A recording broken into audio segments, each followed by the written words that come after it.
पदावली का जो विद्यापति पदावली का जो पहला पद है,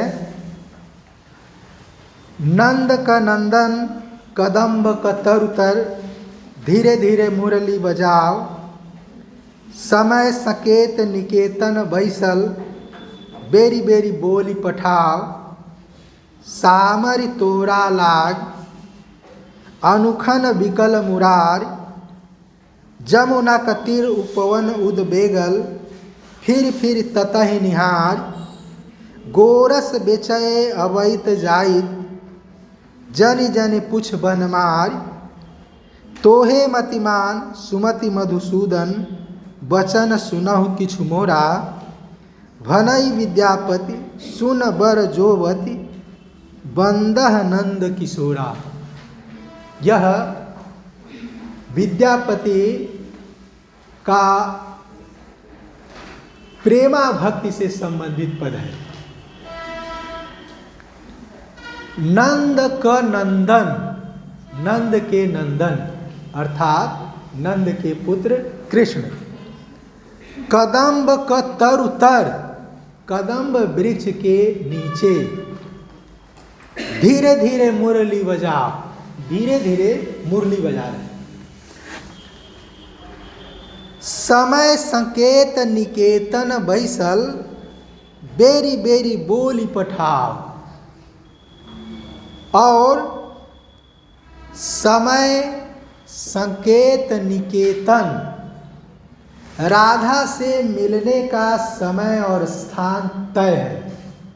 वो वही समय है, वही स्थान है जहाँ कृष्ण मौजूद हैं। तो समय संकेत निकेतन बैसल, ठीक समय पर ठीक स्थान पर बैठे हुए, बेरी बेरी बोली पठाओ, उस बंसी की ध्वनि में ही वो बार बार राधा को पुकारते हैं। सामरी तोरा लाग, यह जो पद है वह दूती का कथन है। कोई दूती राधा से कह रही है, राधा के पास एक तरह से कृष्ण का संदेश उसने पहुंचाया है इस रूप में। सामर तोरा लाग, हे श्यामा तुम्हारे प्रेम में अनुखन विकल मुरार, मुरार कृष्ण, अनुखन क्षण प्रतिक्षण विकल व्याकुल है। जमुना का तीर उपवन उदबेगल, यमुना के किनारे उपवन में, वाटिका में, उदबेगल उद्विग्न अवस्था में, फिर ततहि निहार, बार बार उसी ओर निहारता है, बार बार उसी तरफ देखता है जिधर से राधा के आने की संभावना है। यहाँ एक कृष्ण की प्रतीक्षा का मनोवैज्ञानिक चित्रण है। गोरस बेचय अवैत जाइत, जनि जनि पुछ बनमार, गोरस बेचते हुए, गोरस अर्थात गाय का दूध दही बेचने वाली जो ग्वालिनें आ जा रही हैं, गोरस बेचए अवैत जाइत, जनि जनि पुछ बनमार, जनि जनि से स्त्री स्त्री से, ग्वालिन ग्वालिन से, सारी गोपियों से वह तुम्हारे बारे में पूछता है। तो हे मतिमान सुमति मधुसूदन, बचन की सुनहु किछु मोरा। वो सखी, वो दूती राधा से कहती है कि तुम थोड़ी मेरी बात सुनो। तो हे मतिमान, तुम में मतिमान, जिसकी बुद्धि तुम में लगी हुई है, जो तुम में अनुरक्त है, सुमति, हे सुमति बुद्धिमती राधा, जो कृष्ण तुम्हारे में अनुरक्त है वह मधुसूदन, मैंने तुम मेरी बात सुनो हे चतुर राधा, तुम मेरी बात सुनो कि वह मधुसूदन तुम्हारे में अनुरक्त है। तो हे मतिमान, तुम्हारे में वो अनुरक्त है, उसकी बुद्धि तुम्हारे में लगी हुई है। भनई विद्यापति सुन बर जोवती बंदह नंद किशोरा। विद्यापति कहते हैं कि वह सखी, वह दूती राधा से कहती है कि सुन बर जोवती, हे श्रेष्ठ युवती तुम मेरी बात सुनो, बंदह नंद किशोरा, नंद किशोर की वंदना करो। नंद किशोर की वंदना करो अर्थात नंद किशोर कृष्ण की इच्छा का ध्यान रखो, उसकी इच्छाओं का सम्मान करो, उसकी इच्छा की पूर्ति करो। तो जो परंपरागत दूती प्रसंग है उसका इसमें इस्तेमाल है, और प्रेमा भक्ति का स्वर सुनाई पड़ता है। कुछ शब्दों का इस्तेमाल विद्यापति ने इसमें विशेष कारणों से किया है। उसमें एक विशेष अर्थवत्ता है, वह है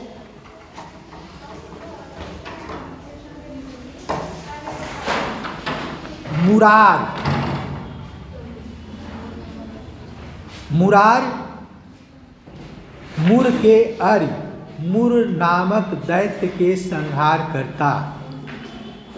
वह कृष्ण जिसने मुर नाम के दैत्य का संहार किया, वह कृष्ण भी तुम्हारे वियोग में व्याकुल है, तुम्हारे प्रेम में व्याकुल है। ऐसे ही मधुसूदन, मधु नामक दैत्य का संहार करने वाले कृष्ण के लिए कहा गया है कि वो मधुसूदन जो मधु के विनाश के समय भी उद्विग्न नहीं हुआ, वह भी तुम्हारे में अनुरक्त है, उसका ध्यान तुम्हारे में लगा हुआ है। और अपने कथन से, अपने संदेश से दूती राधा को प्रभावित करने की कोशिश करती है कि राधा कृष्ण के पास जाए।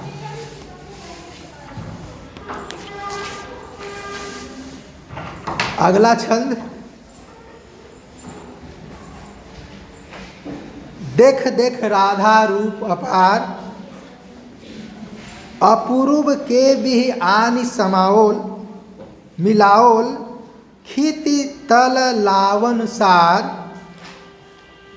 अंगहि अंग अनंग मूर्छाइत, हेरय पड़य अथीर,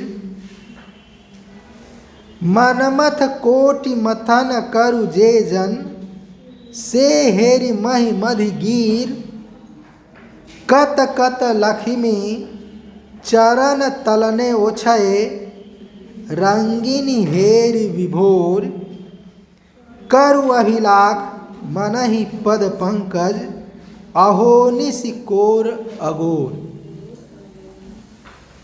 इस पद में राधा के ब्याज से कृष्ण की स्तुति की गई है। राधा के बहाने कृष्ण की स्तुति की गई है। राधा के सौंदर्य का चित्रण है इसमें, और उस सौंदर्य के प्रभाव का चित्रण है इसमें। देख देख राधा रूप अपार, राधा के अपार रूप को देखो। अपूर्व के विह आनि मिलाओल, खीति तल लावन सार। अपूरूप, अपरूप, जैसे जायसी की कविता में नागमती के सौंदर्य का वर्णन होता है, तो जैसी पद्मावती के सौंदर्य का वर्णन करते समय पारस रूप पद का इस्तेमाल करते हैं। पारस रूप यहां लगी आई। विद्यापति सौंदर्य के लिए अपरूप पद का इस्तेमाल करते हैं। उस रसप्रिया कहानी में भी अपरूप शब्द आता है। अपरूप मतलब अपूर्व रूप, ऐसा रूप जो इसके पहले देखने में नहीं आया। अपरूप के भी आन मिलावोल, खीति तल लावन सार। विधाता ने इस अपूर्व रूप की सृष्टि की है, सर्जना की है। और कैसे की है? खीति तल लावन सार। खीति क्षिति तल, पृथ्वी तल पर लावन सार, लावण्य का सार, अर्थात पृथ्वी तल पर जो भी लावण्य है, जितनी भी सुंदरता है, जितने तरह की सुंदरता है, उस सुंदरता के सार तत्व को लेकर, रस को लेकर के राधा के रूप की रचना विधि ने की है, विधाता ने की। अंग ही अंग अनंग मूर्छाइत, हेरए पड़े अथी।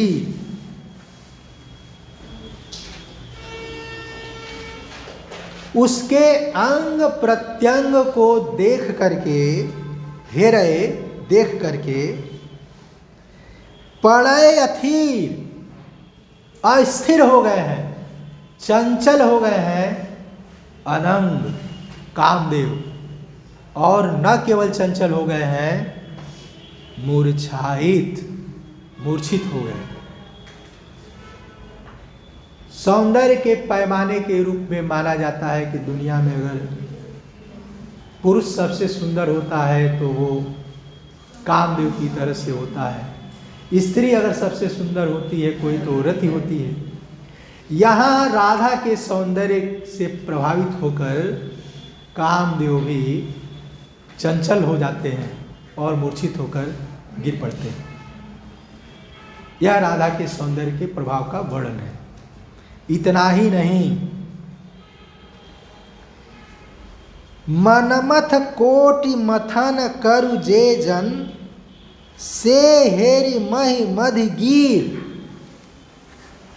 अब जब किसी को बहुत सुंदर कहना होगा तो जाहिर सी बात है उसकी तुलना अगर होगी तो पुरुष होगा तो कामदेव से तुलना होगी, स्त्री होगी तो रति से तुलना होगी, और कामदेव से कमतर अगर किसी को सुंदर कहा जाएगा तो बात बनेगी नहीं। इसलिए कवियों को अगर सौंदर्य की प्रशंसा करनी हुई, अतिशयोक्तिपूर्ण वर्णन करना हुआ, तो प्रायः उन्होंने कहा है कि कामदेव से अधिक सुंदर है, रथ से अधिक सुंदर है।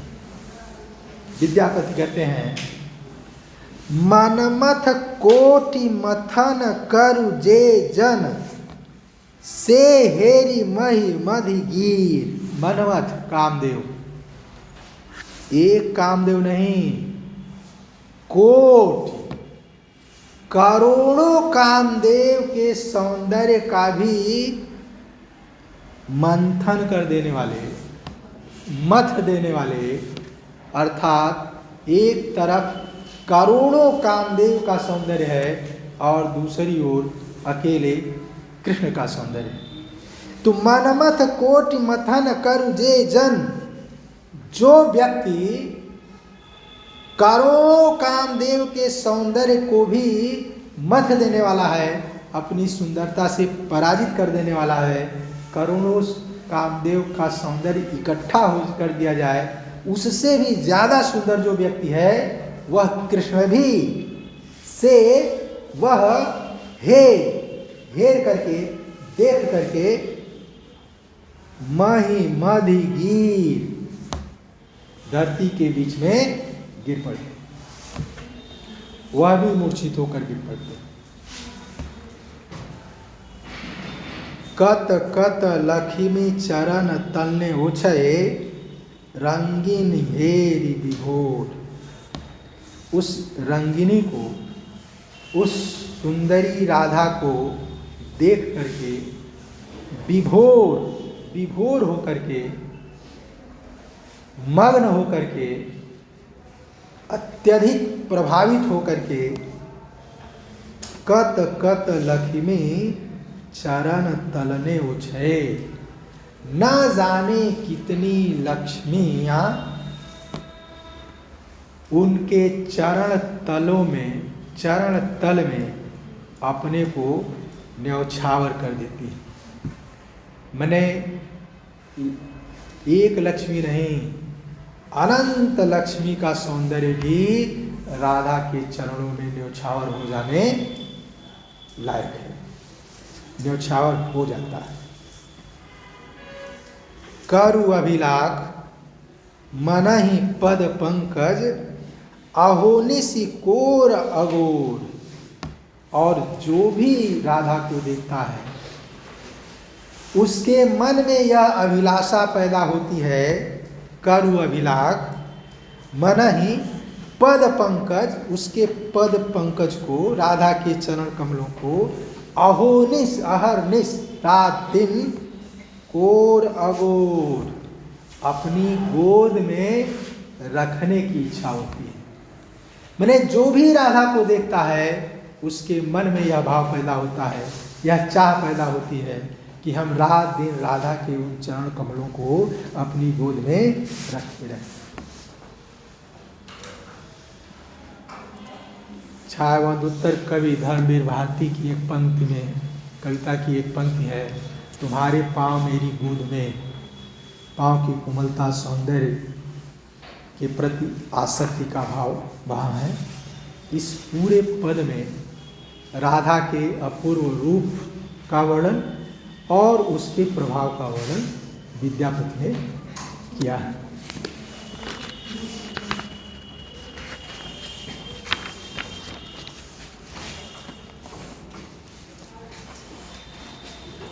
अगला छंद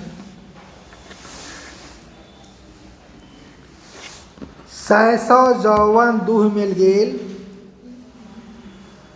श्रवण कपथ दुह लोचन लेल, वचन का चातुर्य लहु लहु हास, धरनीय चांद कैल परगास, मुकुर लेई अब करई सिंगार, सखी पूछई कैसे सूरत बिहार, निर्जन उरज हेरई कतबेर, हंसई से अपन पयोधर हेर, पहिल बदर संपुन नवरंग, दिन दिन अनंग अगोरल अंग, माधव पेखल अपूर्व बाला, सैसौ जौबन दुह एक भेला, विद्यापति कह तू अज्ञान, दुह एक जोग है के कह सयान।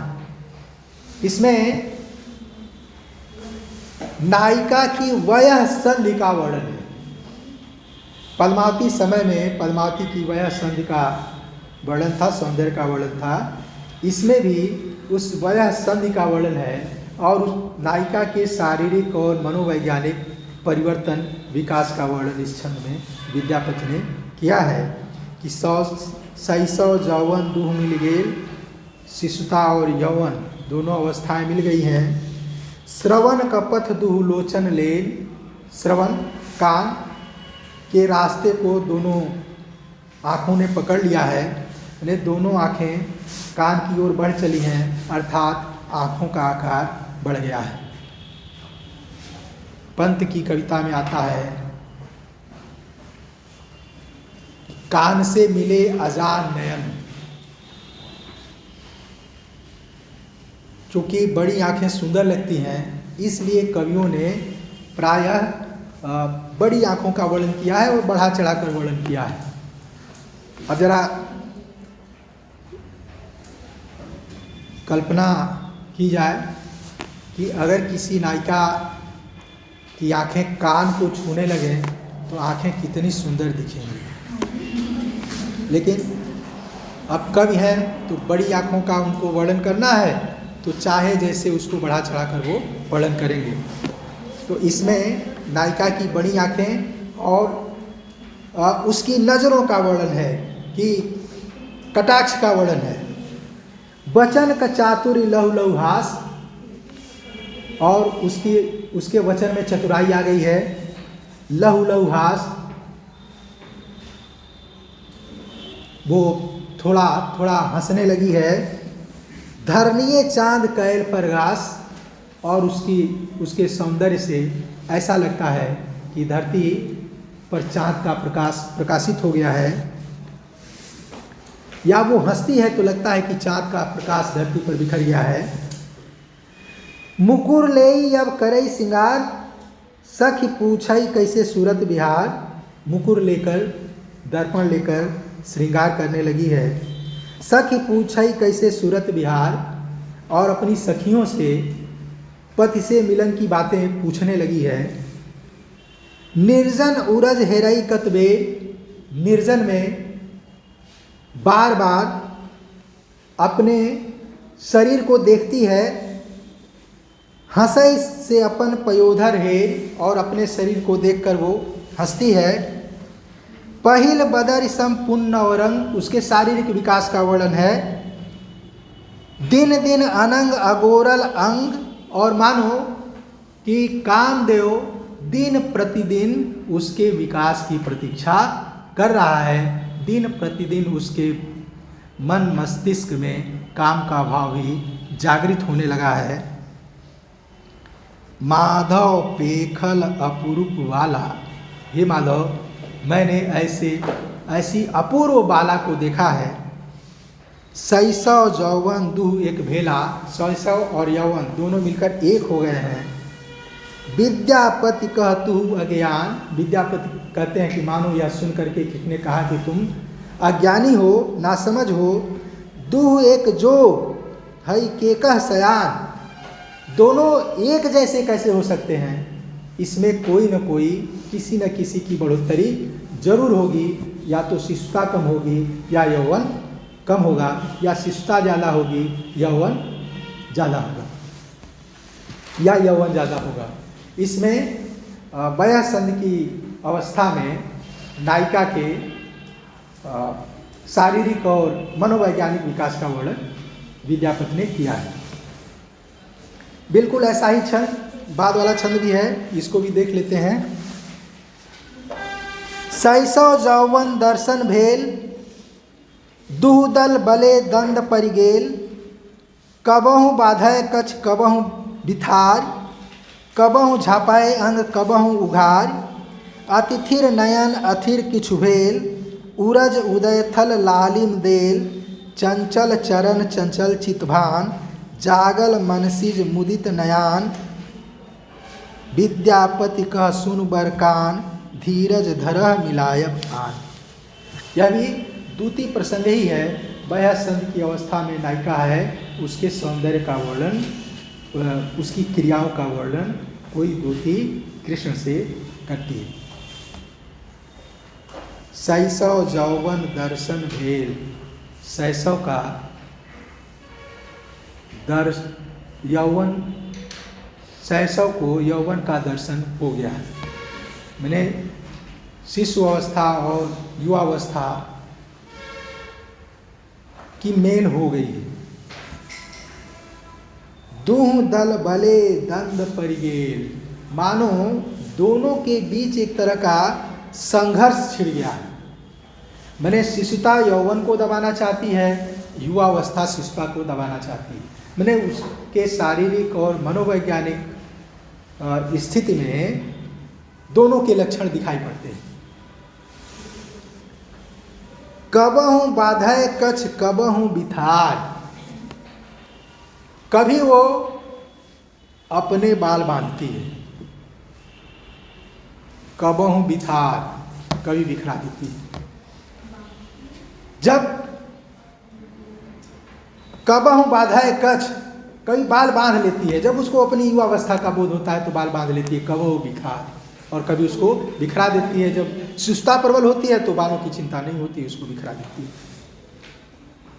कबहु झापाए अंग कबहु उघार, कभी उसको अपनी युवावस्था का बोध होता है तो अपना शरीर ढकती है, और कभी सुस्ता की अवस्था का उसको बोध होता है तो उसको ढकना बंद कर देती है, उघार देती है, अनावृत कर देती है। अतिथिर नयन अथिर किछु वेग, अतिथिर अस्थिर चंचल आंखें, अतिथिर नयन अथिर किछु वेग, आंखों में कभी चंचलता आती है और कभी स्थिरता आ जाती है।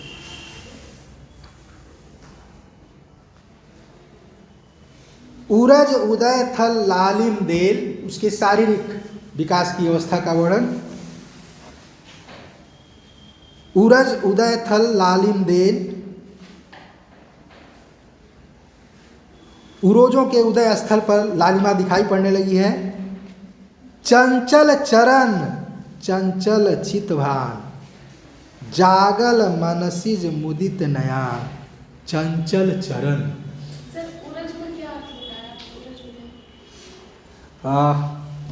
स्त्री के शारीरिक अंगों का वर्णन है, स्तनों का वर्णन है। उरज उदय थल लालिम देल, उरज उरोज, उरज उदय थल लालिम देल, चंचल चरण चंचल चितभान। चंचल चरण, उसके चरणों में चंचलता आ गई है। चंचल चितभान, और उसके चित्त में भी चंचलता आभासित होती है। जागल मनसिज मुदित नयान, मुदित नयान, मुदित प्रसन्न नयान आंखों में। जागल मनसिज, कामदेव, काम भाव जागृत हो गया है। उसकी प्रसन्न आंखों से ऐसा लगता है कि उसमें काम भाव जागृत हो गया है। विद्यापति कह सुन बर कान, धीरज धरह मिलायब आन। विद्यापति कहते हैं कि हे श्रेष्ठ कान कृष्ण, धीरज धरो, धैर्य धारण करो, मिलायब आन, मैं ला करके मैं तुम्हारी भेंट उस नायिका से करा दूंगी, इसके लिए तुम धैर्य धारण करो, अभी प्रतीक्षा करो, ऐसी नायिका से तुम्हारी भेंट होगी, मैं वो भेंट करा दूंगी।